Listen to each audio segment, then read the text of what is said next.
All right, well, welcome everyone. I'm so glad to have you, and Chris. So glad to have you, Chris. Everyone, Great to be here. transparently, Chris is actually one of my favorite people, and he actually is a business coach that Gracie and I worked with a long time ago, and kind of have continued to just work with and work in parallel with over time to make sure that our agency, Foxwell Digital, that we run, is you know the most efficient that it can be, and also knowing that time is the most important thing to us. And this is a particularly important topic. A lot of you probably watching this recorded because we do surveys all the time in our membership, and one of the surveys that we had was, or one of the common themes was, need to get time back. I feel overwhelmed. I feel like I don't have time to do things, and I don't have time to do things in a quality way, or the time that I want to spend with my family. So that's really why Chris and I concepted doing this, because Chris is a person that if I'm feeling overwhelmed, he's one of the people I ask.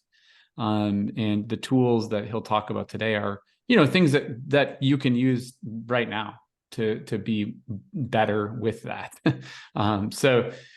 Chris, I'll go ahead and put myself on mute, but I will be chiming in. But go ahead and lead it out, and then we'll do some questions and answers at the end as well.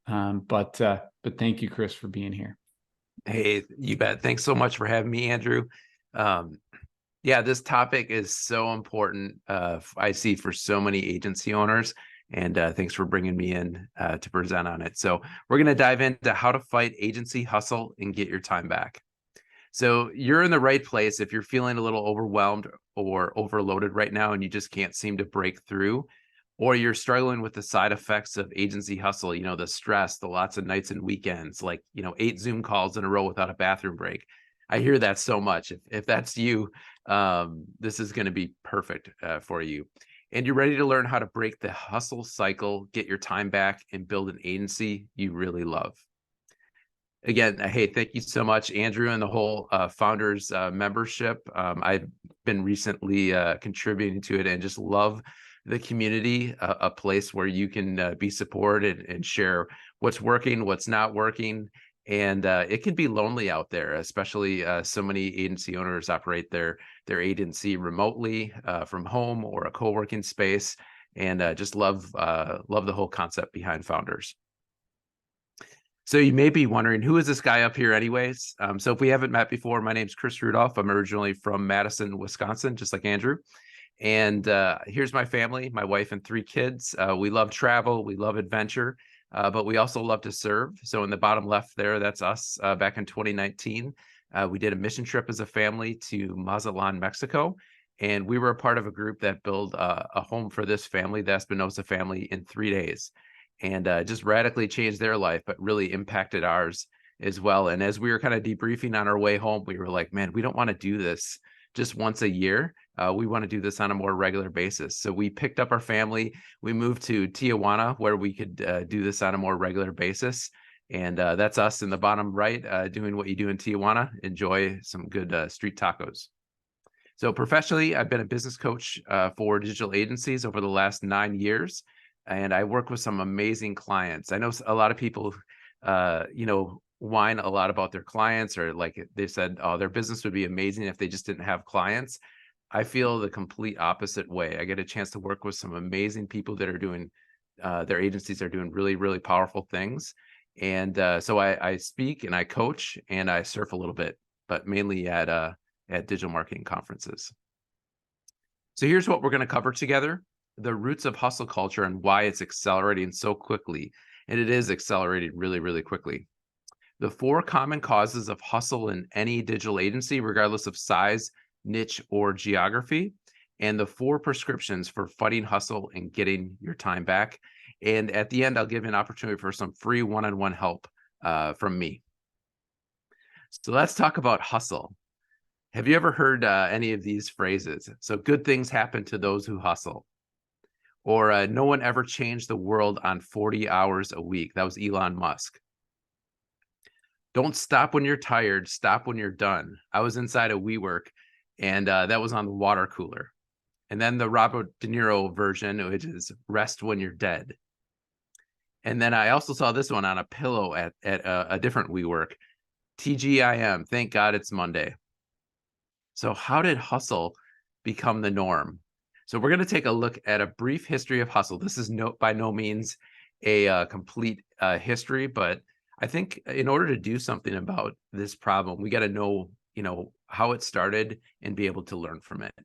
So in 1656, the modern clock was invented, and this is why this is significant. Before that, if you've ever been stressed out trying to get to a meeting, or you're late for a meeting, or you're late for your kid's soccer practice, you know the stress of that. Well, before the clock, we didn't have that. We just had sundials. So with the modern clock, that changed everything. And then 1802, the electric light bulb was invented, and that allowed humans to be able to work past sundown. So that really increased the ability for us to work even more. And then in 1913, we had the invention of the Ford assembly line. So that's kind of, especially if you are in the US, that's really held up there as like the start of the industrial age, and is really kind of glorified. But if you really dig into the story, it's really fascinating. So there was actually riots by the workers, like tens of thousands of people who rioted because of the working conditions and just the pressure and long hours. And they actually had to pay, I believe, those workers like 4 or 5 times what they were making to finally kind of shut them up and stop them from rioting. But that's where production and speed really increased in the industrial age. And then in 1946, 7-Eleven stores were birthed and started to get big. And that was really huge in that era, because they were open from 7 a.m. to 11 p.m., unheard of in that time. And then in 1967, there was a famous Senate subcommittee meeting looking at the future of work. And I would dive into that in a little bit. So it was made up of futurists such as political theorists, economists, and sci-fi writers. And they put their heads together, they studied this, they really cranked this thing out. And their prediction was that by 1985, the average US worker would only work part-time, like 22 hours a week, and they would only work for half the year, 27 weeks out of the year. Can you imagine that? So their conclusion was the big problem in the future wouldn't be too much work, it would be too much leisure. I mean, that seems just absolutely hilarious. So, by the way, this is where the Jetsons show idea came from. If you're familiar with that, the old cartoon where machines will do everything for us. And I actually took a look at a few clips of some of the old shows on YouTube, and it's amazing kind of the world we live in with all the technological advances, that a lot of those things have come true. All right. So in 1971, 7-Eleven goes 24/7. They don't close, which was huge. And then in 1975, McDonald's had started their first drive-through, because nobody has time to actually go in to the restaurant. They're in such a hurry. And then 2000, really the boom of the internet, where you can work from anywhere and you're always accessible. 2008, the iPhone, App Store, Facebook, and Twitter really accelerate the pace of life. 2014, instant messaging just booms. And then in 2022, Amazon's same-day delivery goes national through all their markets. And because like we don't want to like wait 2 days for delivery. We want it in hours. And then this year, we just see the huge explosion in AI. And can you imagine what that's going to look like in a year, 5 years, 10 years? So everything is increasing in speed. So why does all this history matter? Why not just hustle like everyone else is doing around us? It's because the relationships with the people you love will suffer. That's why I'm here today, because I'm really passionate about this. Think about, if you're hustling all the time, chronically, over and over again, it's going to affect your kids, your spouse or significant other, parents you're caring for, and the causes you're volunteering for. So that's why I'm here today, because it's not just about our production, our performance. It's about our relationships too. So I'm going to share today 4 prescriptions for fighting hustle. But before I do, let's first diagnose some of the causes of hustle before writing the prescriptions, kind of like any good Dr. Wood. So hustle cause number one is time. So have you ever heard yourself say this? If I only had 5 more hours in a day. That's like every agency owner that I've ever met. So I've got news for you. The solution of a life of hustle isn't more time. And I'm going to prove this with some logic. So think about it. What would you do with an extra 5 hours each day? Here's my guess.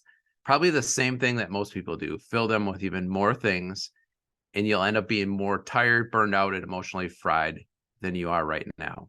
Maybe that's not you, but I'm guessing for a majority of people, that's what it would be. So here's the point. We all have 24 hours a day.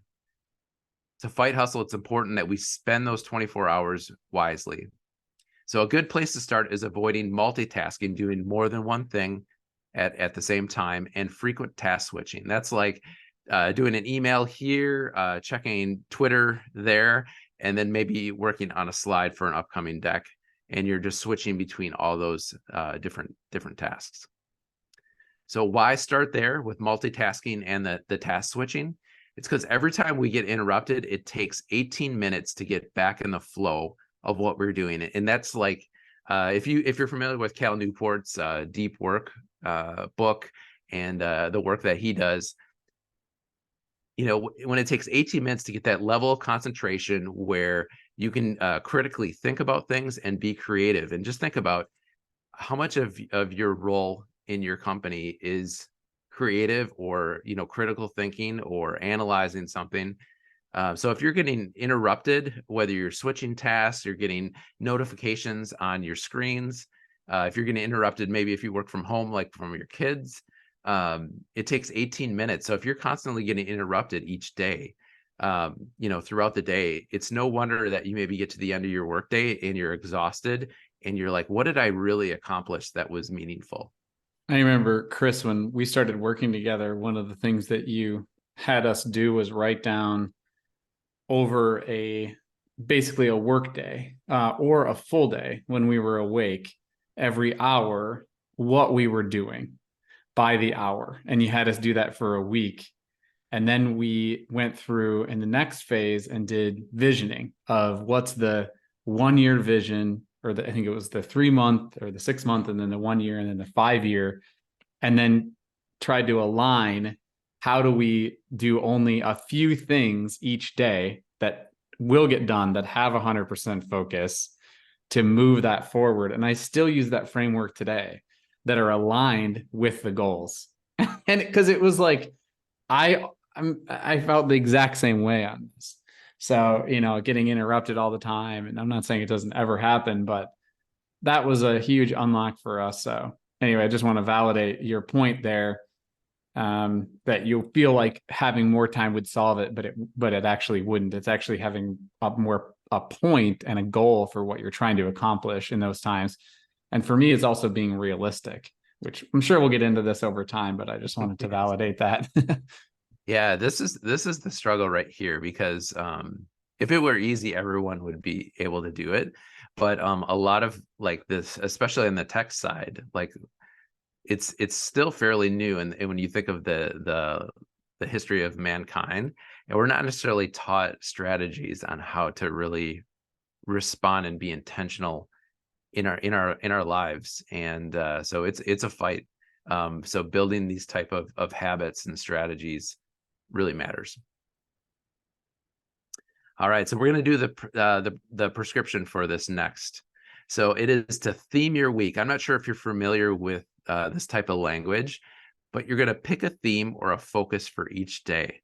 And this is a form of batching. If you're not familiar with that term, that's grouping similar tasks together to do in one period of time to improve productivity. So instead of doing, let's say, a client call and then email, and then going over to Twitter, and then doing a couple entries on your QuickBooks, you're batching those tasks together. So for instance, if you're going to do client calls, let's put those all on one day.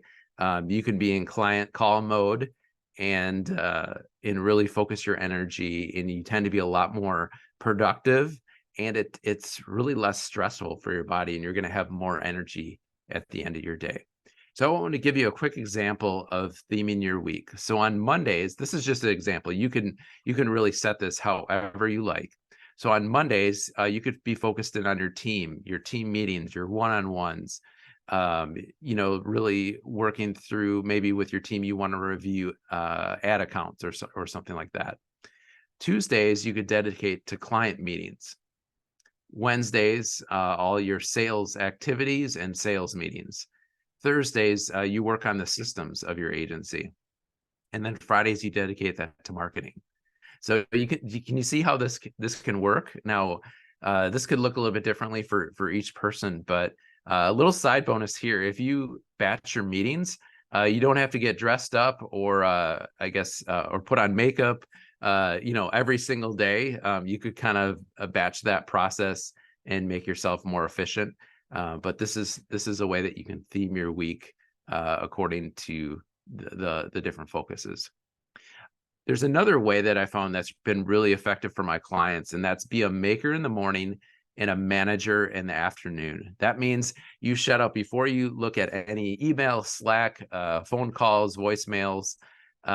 You really focus in on working on your business and not in it in the morning. And then you become a manager in the afternoon. You can tend to those things and have meetings and things like that. So AM, you can work on the business. PM, you can work in the business. And I want you to meet, this is a great client of mine, Egan Heath. And this is something, when I met Egan years ago, he was all over the place. We first looked at his calendar, and he had meetings scattered throughout the week, and he just didn't feel like he was as productive as he could have been. And he really took to this theming his week and be a maker in the morning and a manager in the afternoon. And it wasn't like an overnight transformation. It was something that he built over time. But now if you email or shoot him a message before 11:30 a.m. In his time zone, you won't hear a response, because he's been really good at shutting out all the distractions and really, really working on his business and not in it.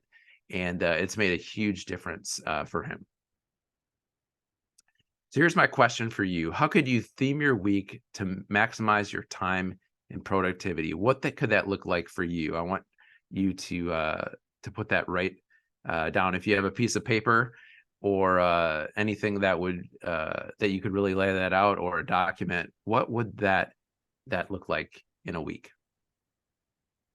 That's good exercise. For me, it's always whenever I'm going through and kind of theming my week, because I do batching, as you talked about, and put calls on certain days.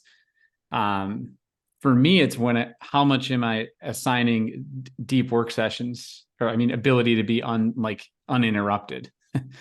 That's so huge for me, and I think isn't something I paid enough attention to early on when we were building. And I think that building the agency that we have and the community that we have, for me, members are paying for a really unique experience. And so I have to give myself time to actually also not just work on deeper, longer term strategic things, but also concept and think about things that I know members that are here, hopefully you'll notice this, that are really impactful because they don't have the time a lot of times to think in that strategic way.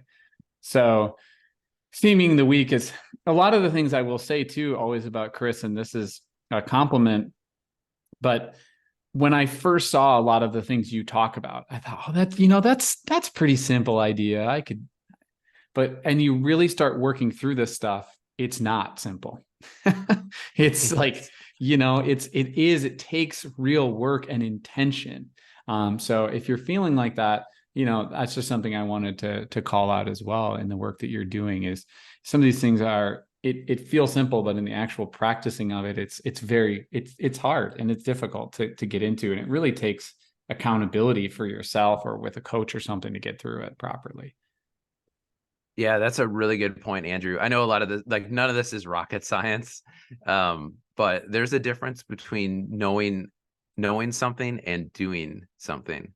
And I think you first have to be aware of it and know it. but then it's really making it a habit that makes all the difference. So a lot of times when I've studied like experts in so many different industries, the people that are like the industry leaders, a lot of times it's not like what they know is different than anyone else, but it's what they do, and what they do, their habits really determine the impact that they have. All right, we're on to hustle cause number 2. And if from this picture, you can probably guess what it is. It's meetings. This is probably one of the most frequently things that I hear from clients that is really stressing them out and really holding them back, is just so many meetings. So I really want to address this. So I'm going to give a prescription for meetings. You need to defend your calendar like your life depends on it. And I'm serious about this.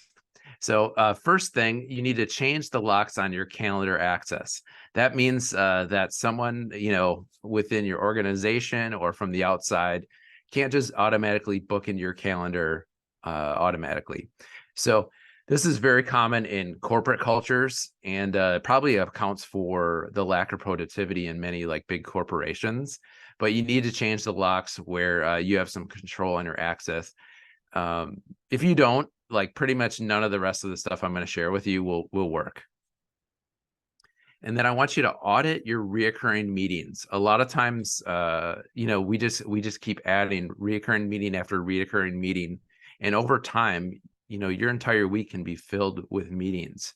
So you want to ask yourself 2 questions: which of these reoccurring meetings is essential, and which ones could be canceled with very little impact? And I want you to be really ruthless about this. What are some meetings that could be an email, or they just aren't? Maybe they served a purpose for a while, but they don't anymore. You need to ruthlessly eliminate those and only keep the most essential ones. So an audit can be a great way to free up your calendar and really make a difference. Yeah, and I'll just say one thing on this that I've done that you encouraged me to do, Chris, early on, was to be that warrior for meeting canceling, and actually and all of us that are on here, we're marketers, to market to your clients that the meeting isn't actually that impactful. If it was, we had weekly meetings, and so redefining that. So I went on a rampage and started pitching people on, look, can we have do we need a meeting? If we do, let's have a 15-minute meeting or a 30-minute meeting every 2 weeks, or let's also coordinate on Slack for a lot more. So because with Slack, I can control when I'm signing in or out to work on it, right? And so that was a really interesting shift, and was really what opened up a huge thing for me, because it wasn't that I'm canceling this, I'm important. I took it through the lens of, I know you got a lot of stuff going on. I know that things are nuts in your world. I want to make my communication to you as simple as it can be. And through that lens, people were very, very open to it. And I also went through, Chris you had me rate meetings. I don't know if you remember this, of like the importance of each of them. And they were out of 10, and like pretty much all of them were like a 4. So none of them were that impactful. It's because of what I thought I needed to do. So anyway, that was a really, I think that some of it is you're defending it for yourself, but you're also selling it to the clients, of them getting their time back. And it was really successful to be able to push that. So yeah, that's a really good point. Like it can give them their time back, and they have, it's valuable for them. But also, if you're scattered and your focus is really all over the place, you're not going to be able to deliver for the clients in whatever role in your agency that you play. For you to really show up in the fullest way and give them the most value, you can't be all over the place and spending time on, like Andrew was saying, like meetings that are 1, 2s, 3s, and 4s. You want to be spending most of your time in the 8s, 9s, and 10s right. of importance of meetings. All right. Another way to defend your calendar is to really use automation. So I recommend using Calendly or a calendar automation tool. This is a huge part of it. So when you are getting meeting requests, you're not going to be, you're going to say no more than you can say yes, but this is a way that you can give options. So for a meeting that should happen, when someone says, "Hey, Andrew, can I, meet with you on Monday at 8 a.m." Instead of saying no, you can give them options. You can give them a link to your calendar, but those are on your terms. And you can also sync this up with your theme. So if you only meet with clients on Tuesdays, you can set that within your calendar tool. So people like options. They don't like to be told no. So this is a great way to do it. It also saves a lot of time on the back and forth when you're trying to set up a meeting. Like, a lot of times we're working with people in different time zones. They're throwing out times, you're throwing out times, and that wastes a lot of time back and forth and a lot of frustration. Just use a link or embedded calendar like you see here with Calendly, and it just saves a ton of time. You can really customize your availability. It could be based on themes or in tight windows. And you can also ask custom questions to get a clear meeting outcome beforehand. If there isn't a clear meeting outcome, you don't want to have that meeting. But with a clear meeting outcome, you can get right to it, and you can make maybe an hour-long meeting only be a 15-minute meeting when you have a clear outcome beforehand. On that topic, if you don't have a clear outcome and a reason that you should be in this meeting, just default and answer tentative or maybe and ask these two questions when you have a meeting request. So what's the number one goal to accomplish by the end of this meeting?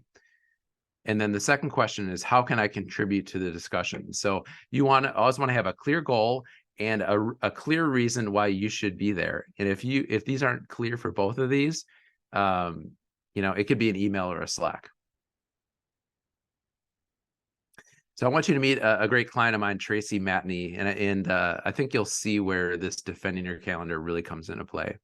So 2 years ago, I met Tracy. She was selling $500 a month packages, agency packages to restaurants, coaches, and local businesses. So didn't really have a clear niche, was all over the board. She had a small team of contractors working for her, but she had an open calendar. When we looked at her calendar, it was like filled with meetings. And I'm like, when do you actually get to do deep work? When do you get to meet with your team? When do you get a chance to really do things that matter and really lead your agency? So she was working like 10-hour days. Her son was in after-school daycare because she needed that time to work. That wasn't something that she wanted to do. She just needed that time to be able to keep up with things. So this is Tracy now, and this wasn't overnight by any means. This was a process. It's not a magic pill. But she has a clear micro niche. She really narrowed her niche. So she's helping 7 to 8 figure business coaches scale their free challenges with chat marketing. So she got very specific. I can't underestimate that enough. That's probably another topic for another day, but getting really clear and tight on who you work with and what you do for them. And then she themed her week and defended her calendar. And this was tough. There was a lot of resistance at the beginning of this, and she didn't think she could do it, but she did this over time. And now she works 5 to 10 hours a week. She homeschools her son, and she's selling 5 to 15K per month packages. She's upgraded her team, and she still has a profit margin of over 50%. So it's been a big transformation. It was not overnight. There was not a magic pill, but this was the activity that really started this kind of evolution in her agency and how she worked in her agency, and just made a huge difference. So before I share prescription number 3, I want to offer some free help. I'd mentioned that at the beginning. So if you'd like some additional help on this topic, I'm offering a few free agency hustle audits. So during this 45-minute session, we'll get under the hood of your agency and situation and try to uncover any hidden challenges that are maybe stressing you out or causing you to hustle or are really sabotaging the growth of your agency. Because if you're hustling and you're not, and you're scattered and you're not focused, it's also affecting the growth side of your agency. And by the end, you'll leave confident with a clear next step to fight hustle and get your time back. So I'm offering free 4 of these sessions to the first 4 who sign up. This is how you can schedule them. So I work with clients, throughout my week. So I've got time for about 1 of these a week here for the next month. But I want to really be of assistance to this community So go to agencyhustleaudit.com and you can get plugged in, the first 4 people, and we'll get a chance to sit down over Zoom, get under the hood of your agency, and really find out what's causing you to hustle. Yeah. And I just want to, I mean, this is something that I think is great. It's a good thing to do. It's no commitment or anything of doing it. And for Chris, it's very selfless of him to offer this. You know, Chris has worked with us. He's worked with, you know, other people in our world like Zach Stuck and David Herman, and he's working currently with Matthew Gattosi. So, you know, this is the kind of thing that even if you're feeling a little bit overwhelmed, it's worth, I'm sure there's even other free resources, Chris, you have, that if you get if you get 4 of these filled, there's other things you can send over, but it's worth your time. I think, if you're here, you might be feeling that a little bit. And it's always helpful to just talk about it with someone too, and whose entire career, and now it's been of running this business, Chris, 10 years almost. Yeah, almost 10 years. Right. Like of doing work with agency owners specifically. Like that's your whole life for 10 years has been this.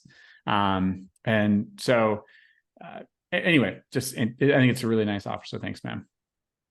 Hey, you bet.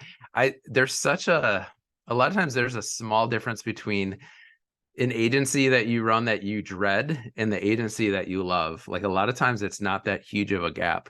And sometimes it can be just, you know, a few tweaks that you really implement consistently that can make a big difference in that. So I want to be able to help out.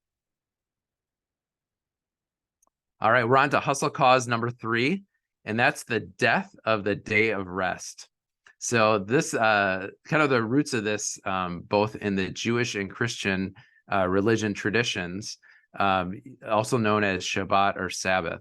So their original purpose, we're going to go way back in history here. So the original purpose of that Shabbat or Sabbath is stop working, rest, delight, and worship. So with this, in those cultures, all businesses that were non-essential were closed. And this really paved the way for Sunday blue laws in the US, there were actual laws in the US that said you couldn't be open on Sunday unless you fall into a few essential categories. And we're going to dive into that a little bit so you kind of see where this is headed and its impact that we've had today. So actually in 1610, blue laws started in Virginia colony. So this is even pre-United States of America. And it was really to guard not only the speed of life, but preserve things for family and faith and things like that. So in 1776, the U.S. becomes a nation. Blue laws are already widespread, and they're a part of the DNA of the U.S.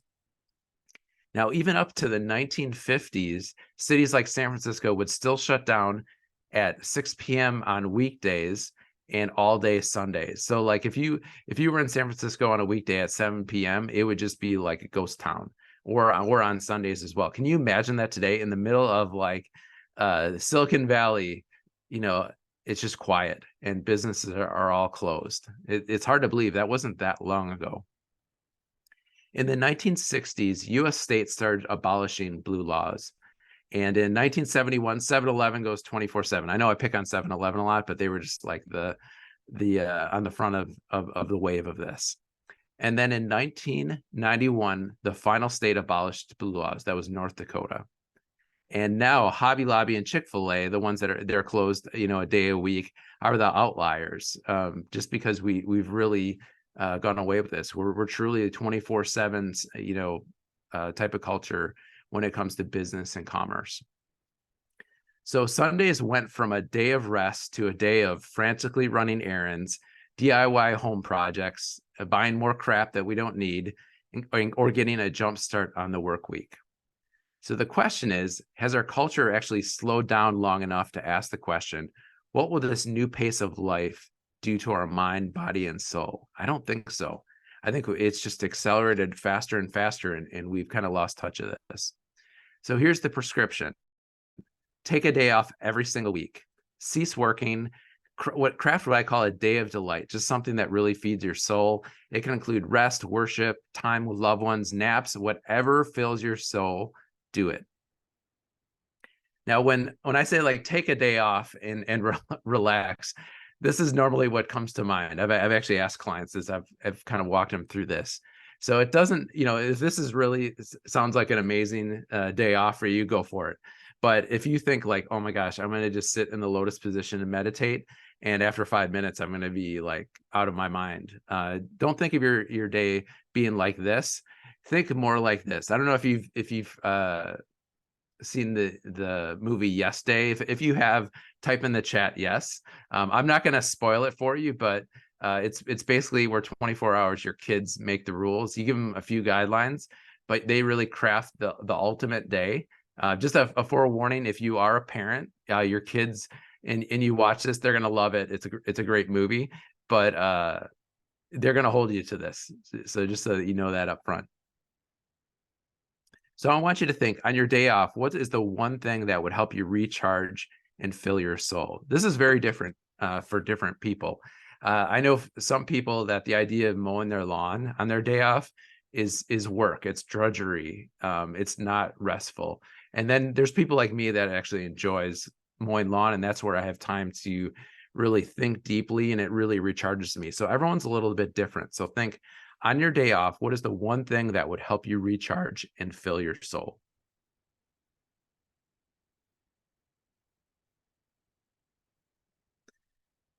All right, if you're thinking like a day off, no way. If you're still not convinced, in 1793, France changed its calendar to a 10-day work week in order to boost productivity. So they made this countrywide, and the experiment basically crashed and burned in less than 12 years. Why was that? Well, there were huge increases in exhaustion, injuries, illness, even to like work animals, and the work animals died. So it just was a huge failure, because you just can't violate, work 10 days in a row, just really hustling. And if you're still not convinced, there was a major longitudinal study of Seventh-day Adventists. So this is a religious group that is ultra strict about taking Saturdays off. What's great, from a research standpoint, is they're not only in countries in the West, but they're in all different types of countries, developing countries, in very different cultures. So you get a great sample of people to really test this. And what the study found is that Seventh-day Adventists lived just over 10 years longer than the average human in the area that they lived in. So it's pretty significant across the board. So let's do the math on this. So if there are 52 Saturdays per year, and the average life expectancy, let's just say, is 78 years, that's 4,056 Saturdays off in an average lifetime. If you divide that by 365, it's 11.11 years off. So that's almost exactly what the study came up with as far as the people that lived longer. So the conclusion is, take a day off, live a day longer. So I think that's really, really significant on just the nonstop hustling, what it does to even our physical bodies, and that our bodies are really designed to live in this type of rhythm. So when it comes to taking a day off, you need to have a plan. Just by having it on your calendar and sticking to it, what I found is that just doesn't work, because you're like, oh great, I'm going to take every Monday off, or I'm going to take every Saturday off. You get to it, and then you're like, okay, what do I actually do? And if you don't have a plan and a strategy, you're just going to, you're going to get bored easily, and then you're just going to revert to what you used to do and be more and more discouraged. So the first thing is to pick your day. It doesn't matter which day, just pick a day that you're going to have off every single week. You want to block that off your calendar, and you want to get everyone on the same page in your life. So if that is your family, if that's your roommates, whoever else is in your life that you need to get on the same page with, really sync up, because that you really self-sabotage or sabotage each other if you're not on the same page. And then you want to have a day off design session to really plan out, what is that day going to look like? It doesn't have to be hour by hour, but what's the basic framework that you're going to have for that day off? And then you just need to start it and stick with it, even if you feel you're failing. At first, if this isn't your norm, it can be really tough, and there's going to be a lot of resistance, but just stick with it. So if anything, if you're feeling a little guilty of like, how do I actually take a day off? You have my permission. Remember, it's like having your favorite holiday 52 times a year. That's what it's been. It's really like changed my life. So you want to make it like that. You think about how kids are at Christmas. Like when they're it's getting to be close to Christmas, they're like, they're so excited they can't just like contain themselves. That's how you'll start to feel with this day off. And when you start to crave it, like, and if something comes up in your schedule where you can't, you're going to know it. You're on the road to success. And here's the little pro tip. Like, the best part is the last 4 to 6 hours. I can think of this last week that sometimes at the beginning, it's a struggle to really, just be relaxed and slow down. But it's really that last 4 to 6 hours that really makes a big difference. All right, we're on to hustle cause number 4. And I know you're probably curious what this one is based on this picture, but it's the smartphone. So here's a couple of facts. 2008 iPhone comes out, the App Store, Facebook, and Twitter. Now the average iPhone user touches their phone 2,617 times per day. And this is, this research is probably well outdated. It could be even more to that. And here's another stat. There's an average of 5.4 hours a day of use over 72 sessions for the average person. Now, I actually took a look at this and updated this since I started posting some of this research a year ago.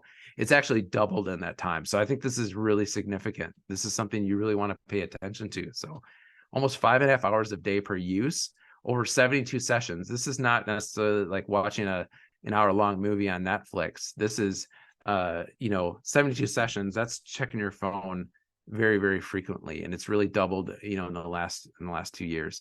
And it's also they've shown is double for millennials. I don't know, there's not research that I could find about Gen Z, but I'm guessing that's pretty similar. So I don't know if you know, like, slot machines make more money than the film industry and baseball combined, even though they only take a quarter at a time. Why is that? Because they're addictive. So addiction and distraction is where the money is. So here's my question. Is the smartphone more like a computer in our pocket, like as Steve Jobs describes it, or is it a slot machine? I'm leaning more towards it's more like a slot machine. So here's a quick news flash. Your phone doesn't actually work for you, even though you paid for it. You probably paid a good amount of money for it. It works for multi-billionaire corporations in California. And you're not the customer, you're the product. They're selling your attention. I know we, as marketers, we all know this. We work in this space every single day. That's why they call it the attention economy. A company can only get your money if they can get your attention. And I bet you didn't know this, that for years, Silicon Valley tech executives have been sending their kids to device-free private schools that cost a lot of money because they know the power that technology and these devices have on them. And it made me think of back in my childhood, the late Biggie Smalls said, "Never get high in your own supply." I think that's kind of their line of thinking here. They know the power of these screens and these devices and how addictive they are. And they're sending their kids to schools that don't have them. So what's the solution? Like, should we just dump our phones and move off the grid and just check out of life? I'm not suggesting that. I mean, you can if you want to, but I don't think that's the answer. So here's what we can learn from the Amish of all people. So you just noticed that I just went from Biggie Smalls to Amish in like 2 slides. So here's what we can learn from the Amish. Contrary to what most people believe, they're actually not against all modern technology. When a new tech is launched, they evaluate it from the sidelines and they let the rest of us volunteer for the human trial. We're like the lab rats. It's amazing. Then they have, after the human trial has taken place, they have a community-wide conversation about it. And they ask the question, is this new tech a net positive or not for our community? So with the car, they decided against it, saying that it would destroy their tight-knit community and just give life to consumerism. So wouldn't you love to be a fly on the wall when they were meeting discussing the smartphone? I can't imagine what that discussion would look like. So the answer isn't just to check out of life and move off the grid. Here's a prescription that can help you. You want to tame your phone. And when I say tame, if you look at tame up in Webster's, it says to change or domesticate from a wild or savage state. So if you're trying to tame your phone, it may feel like this sometimes, because that phone, it's powerful. It can be very addictive. So I'm going to give you 4 steps to tame your phone. So step number 1 is just turn off all notifications and alerts. And this could go for other devices as well, but just like turn off those notifications and alerts. Remember, I was talking about every time you get interrupted, it takes 18 minutes to get in that same level of flow, that concentration and critical thinking. So we just want to turn those off. If you're getting dings and buzzes at you all day, you're just not going to really show up and have the impact that you want. Step 2 is to delete distracting apps from your phone. So this is different for everyone. For you, it could be social media apps. It could be news apps. It could be gaming apps. It could be email. It's a little bit different from every person, but like what are the ones that you get stuck and you go down a rabbit hole with?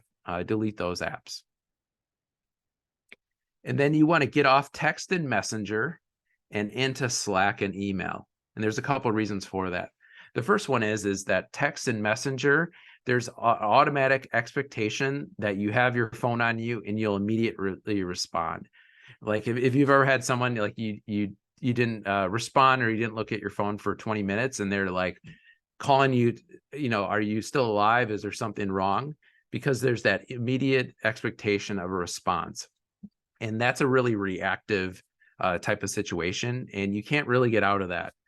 So we want to move those conversations into Slack and email, because with Slack and email, there's not as much of an immediate expectation for a response. It can be that way with some people, but there's more of a buffer there. The second reason is that with text and messenger, it's really difficult to have another member of your team or a virtual assistant help you manage that. But in Slack and email, you can do that. So that it's not up to you, and you can have others manage those inboxes and make you more efficient. So you're not tempted to go down that road, and then they can make your time when you are responding more productive. And then step number 4 is to park your phone at night in really, really far away from your bed or in another room. So why should you do that, or should you just skip on it? So I saw a stat the other day. It said 93% of US adults sleep near their phones, a really high percentage. And what that does, it reduces sleep, your working memory, and problem-solving skills. And they found that like the problem-solving skills, even if it's turned off and you're in airplane mode, having it near there can really affect you. Also, 76% of US adults say grabbing their phone is the first thing they do upon waking. So that's like the first thing you do, and you look at this thing, it's the ultimate distraction piece that really sets the tone for your entire day. And, you'll just go into distraction, whether it's email or social. It changes your state, and it's just not a way to start the day. So here's my conclusion. Park your phone in another room and get a $10 old school alarm clock. Now, I'm pretty upfront and confronting to my clients who use their phone as an alarm, and that's their big reason for not getting an old school alarm clock. I'm like, just get the old school alarm clock, and they're like whining about it. And I'm like, it's like $10 on Amazon, and I still get some resistance sometimes. And I'm like, you just bought a $1,200 phone. You can do a $10 alarm clock. So that's a big hack, is to have that old school alarm clock, park your phone in another room. All right. So of the 4 prescriptions that I just went through, which one do you need the most? Which of the ones is going to make the biggest difference for you?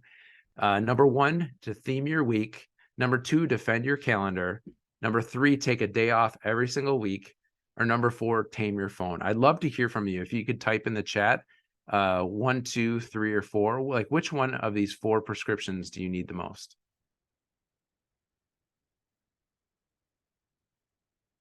All right, I'm seeing number 4, tame your phone. Seeing some 1s, theming your week. Yeah, which one do you need the most? Number 3, take a day off every week. That could be a real hard one.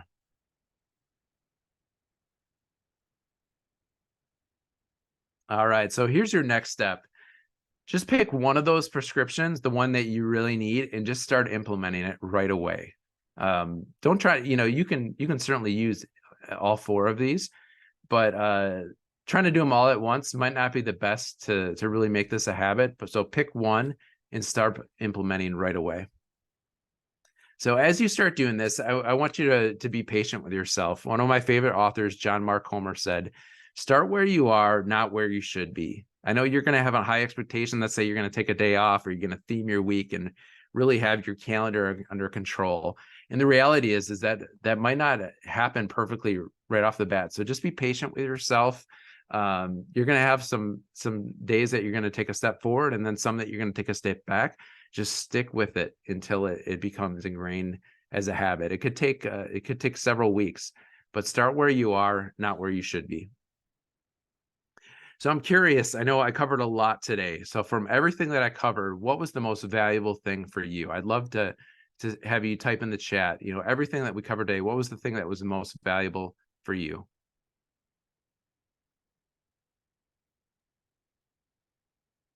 Yeah, we can, and we can also, if you have questions, we can also I can allow people to talk. So, if people want to ask questions or want to dive into something more specifically, let me know. We can definitely, I think you can raise your hand and I can allow you to talk, and we can have a conversation about it as well, since we just have a few more minutes before our session is over. But yeah, go ahead. I mean, for me, the thing that's always valuable about, there's a lot of it that's valuable to me. The strategic, taking the time to be intentional and strategic is always going to be important for me. So, when I feel overwhelmed and when I feel like I'm doing too much, the last thing I want to do is sit down and plan.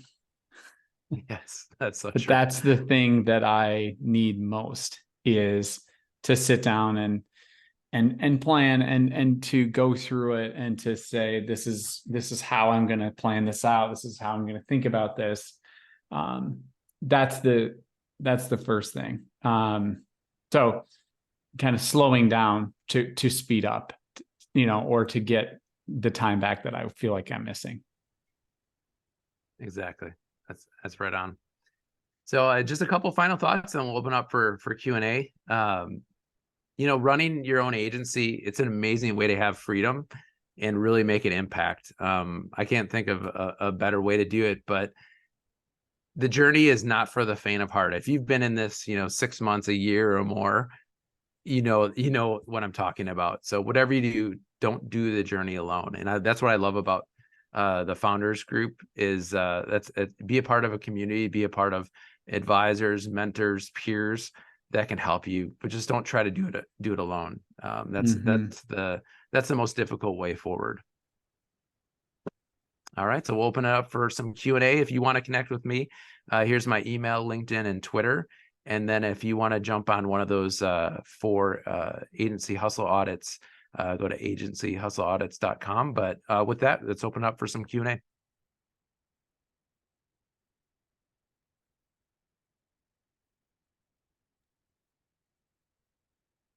All right. Well, if we don't get any Q&A, I'll ask one question that I have, which is, as folks, what you talk to a ton of agency owners and you see the issues so blatantly there. What do you think is the thing that is the immediate, one of the biggest unlocks for them? I mean, you talked about, some of the things today. You talked about taking a day off. You talked about the phone.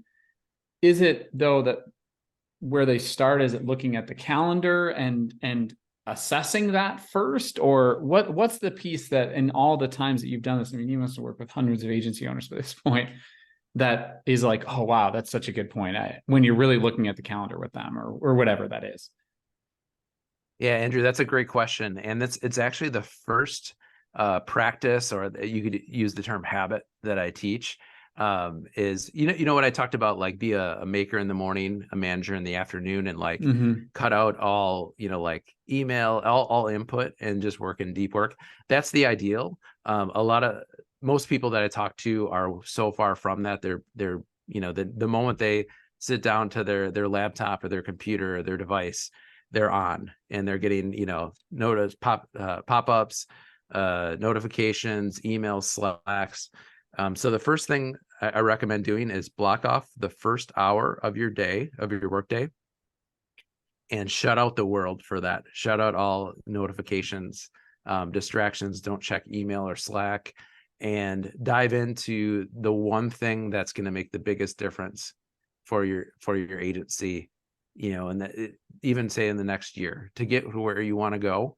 Block off that at least that first hour, and gradually increase that as you have success up to, let's say, 4 hours.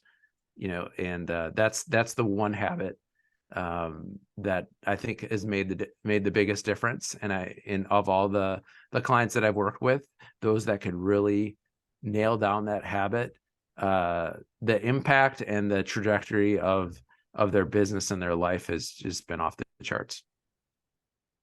Love it. Love it.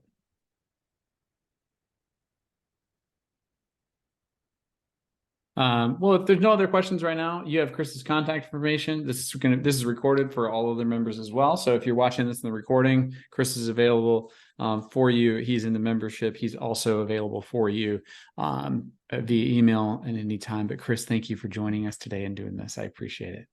Oh, it's my pleasure. Thanks so much for having me, Andrew.